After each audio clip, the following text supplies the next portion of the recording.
Naglagay nga pala ako ng 50 pesos sa nahuli kong kalapate. Kung sino makakuha nito ay sa kanya na. Kaya naman isang araw ay maaga nga pala ako nagising. Kailangan ko nga pala agahan ng gising para sa aking mga customer. Nagulat nga ako kay Bukol, ang bilis lumaki ng kanyang ulo. Kaya naman pupunta na tayo sa aking mini farm. Meron nga palang umorder sa akin, kaya naman aasikasuhin ko na. Ang kanyang order pala mga katampi ay trio na Toxcoy. Kaya naman sinipat ko siya na pinakamahusay kong sipa. After that mga katampi ay binalot ko na nga ito. Syempre, hindi lang yun ang kanyang binili. Bumili din siya ng HBY. Babalutin natin ng pinakamalupit na balot. O ayan mga katampi, hindi pa dyan nagtatapos. Yung balot na yan ay babalutin ko pa pero parang may kulang. Kaya naman dadagdagan natin ng Gabi Crush kasi naman napakadami nito sa aming grabe. So ayan mga katampi, syempre may sticker yan. Ayan, pwede na siyang lumipad. Grabe balot na balot Speaking lipad nga pala mga katampi, ay may bumalik nga pala ditong kalapate. Ito nga pala yung kalapate na pinakawalan ko kahapon. Gulat na gulat nga ako dito mga katampi, kaya naman temporary papakainin muna natin ng patoka. Integra 3000 nga pala yan. Dito ko muna at magpasyal-pasyal sa aking mini aviary, kaya naman ay may pupuntahan na naman ako. Dito nga ay nagpa-print nga pala ako ng waiver. Bumili na din ako ng uulamin namin, subalit may nakalimutan ako. Naiwanan ko nga pala yung wallet ko, kaya naman nangutang muna ako kay Boss Jam. Pautang 100, hulug-hulugan ko araw-araw. Binayad ko nga pala dito dahil bumili ako ng langgunisa. Dahil nandito na rin ako, susunduin ko na nga pala si Boss Buloy, ang una kong customer ngayong umaga. Dito nga ay umutang muna ako ng 100 upang ipangbayad kay Boss Jam. After that, pag uwi sa bahay, umutang din ako sa aking misis upang ipangbayad naman kay Boss Buloy. Grabe, parang utang serye. Dito nga ay binigyan pala ako ni Boss Buloy ng mga buto. Ito nga pala ay buto ng pechay pati lettuce. Bumili nga pala si Boss Buloy ng PKBM sa akin. Binawasan ko na dahil puro babae. May pangalawa naman tayong customer na bumisita ngayong araw. Kaya naman sumipat siya ng gusto niyang gapi. Ang kanyang napusuan naman ay tuxedo ko. Ayan mga katampi, hinaluan ko din ng short body. Solid dyan mga katampi, short body. Kaya naman PM na din kayo sa akin. Nagpaalam na nga sila sa akin. Maraming salamat po. Dito nga ay pinadukot ko na nga si Boss Buloy, isang dakot ng Gabi Crush. After that mga katampi, bumili din siya ng sortel natin. Bali, ito nga pala yung lahat ng pinamili niya. Grabe yung sortel mga katampi. Ang tingkad ng kulay tapos hati-hati pa. After that mga katampi, meron na naman dumayo sa atin na pangatlong customer. Siya nga pala ang bibili ng masterpiece natin ng hita. Ay hindi pala, hito pala. Hito ako.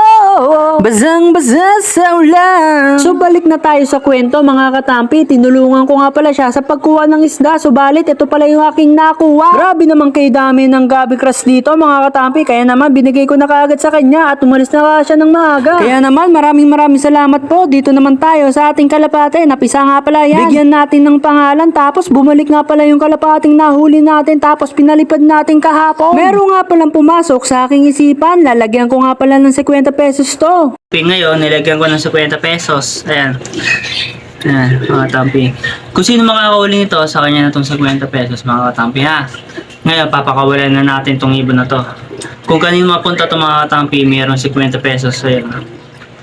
Naglagay ako 50 pesos, ha? Kunin nyo na lang, ha? Isa, dalawa, tatlo. Bye! Bye-bye! Mga katampi. Bye-bye! 50 pesos dun. Mega shoutout nga pala kay Kuya. Shoutout din kay Mark Dariel Kamomot yan. Maraming salamat sa pag-avail ng aking mga gapi.